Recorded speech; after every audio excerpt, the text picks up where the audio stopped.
لە مەراسیمێکدا لە شاری هەولێر پەرتووکی فێربوونی شەترەنج بە ئاسانی بڵاوکرایەوە. پەرتووەکە لە نووسینی پشتیوان ئەحمەدە، ئەندام یەکێتی شەترەنجی عێراق و دامەزرێنەری ئەکادیمیای شەترەنجی هەولێر و ئەکادیمیای یەکێتی شەترەنجی ئاسیا لقی هەولێر.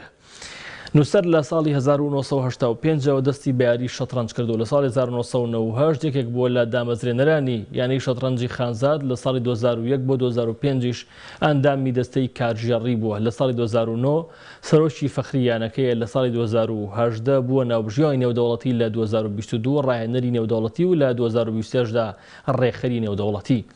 پەرتووەکە لە 144 لاپەڕە پێکاتەوە بە 6 بەش باسی چۆنێتی فێربوونی یاری شەترەنج بە شێوازێکی ئاسان دەکات. پشتیوان ئەحمەد نووسەری پەرتووکی فێربوونی شەترەنج بە ئاسانی دەڵێت کە هیوادارم ئەم کتێبە باشی بڵاو بێتەوە و سوودێکی زۆر بە فێرخوازان بگەێنێت.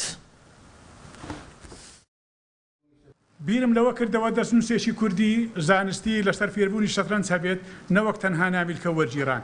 من لە نرخی نامیلکە و وەرگێڕان کەم ناکەمەوە، ئەوانیش لە بواری شەترەنج بەسپاسەوە لەلایەن یانەی خانزاد و چەند کەسایەتکەشی شەترەنج هەوڵی خۆیاندا شۆڕشێکی باشی بڵاوکردنەوەی شەترەنجیان کرد لە کوردستان و بە تایبەتی شاری هەولێر.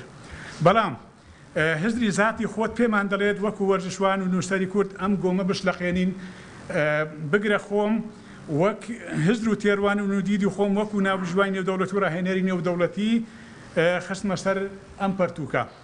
ئومێد دەکەم خوێنەرێکی باش بن، باشی هەبێت و سوودی لێوەربگرن. ئەمەیان گەورەترین دەستکەوتە بۆ من.